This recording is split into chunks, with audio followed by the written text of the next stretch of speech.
here we are in the place where you make music. Here we are at the studio in California. What would your 3-year-old self think of Kenny Chesney today? Selling out shows left and right, the partnership with Apple Music, #1 albums. I don't know that he would understand it, because I wanted to be an athlete, to play second base for the Cincinnati Reds, the Boston Red Sox, which was my 2 favorite teams when I was growing up. I had a little bit of a dream in my head even at that age. And I lived with my grandmother, or stayed with my grandmother a lot when I was a kid. And I would walk out in her front yard sometimes and stare up at the stars and wonder if there was anything past the county line where I lived. You studied business. People might not know that about you, but you actually were originally on that path. At the time when I was in college, if you'd asked me if I would be applying it like this, Apple Music. I don't think that I would have said yes. But my marketing and advertising degree from East Tennessee State came in very handy.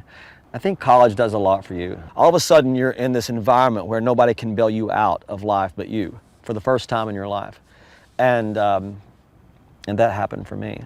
And then I got a degree in business, and here I am writing songs for a living and going out there and trying to be a rock star, which I love. I think you're succeeding.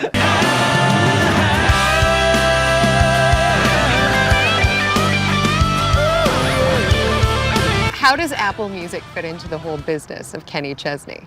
Music has always been the thing that made me feel balanced, solid in my skin.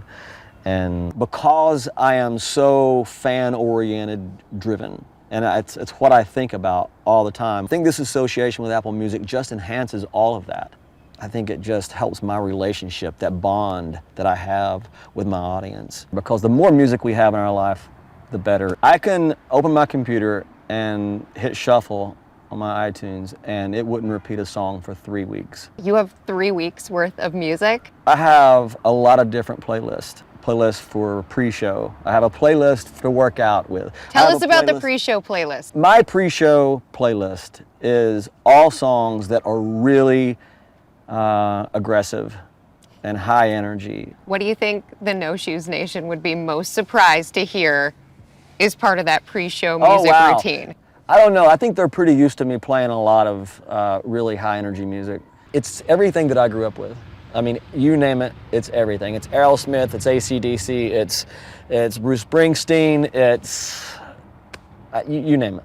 This sounds like my running playlist. The video that you created is really cool with Apple Music. When I get out there, I leave every bit of me I have on that stage, every single night. We see a lot of you behind the scenes. There's a lot that goes on behind the scenes to get us to that point. I thought it was equally as important for people to see what goes into getting me on stage, you know, as it was to see them.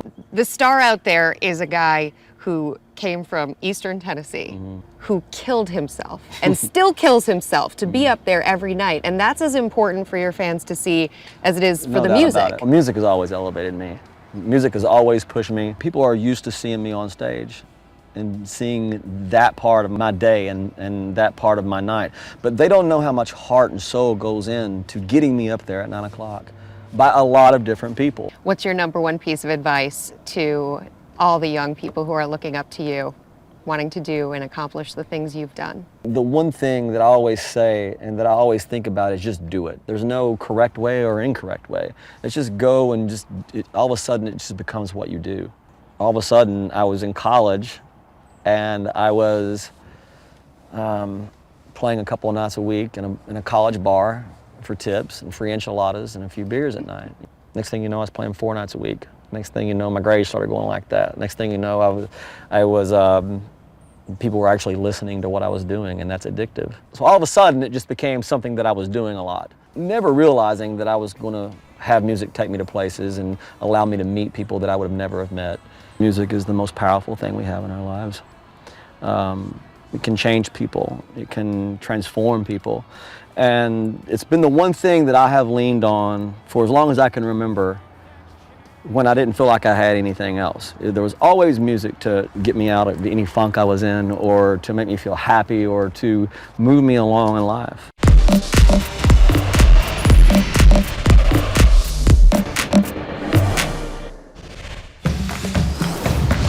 But My that's another computer story. science teacher would be so proud. I know. Did you take computer science? Of course I took computer science. Oh my gosh, do you remember the name of your computer science teacher? I know I'm putting you on the spot here, but Miss Walker. Miss Walker. That's it. Here, thank you. Was that a high five or a handshake?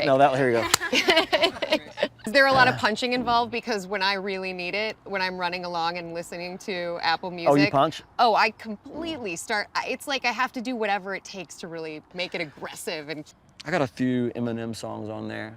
I got lose yourself. You Lose Yourself it has been in there.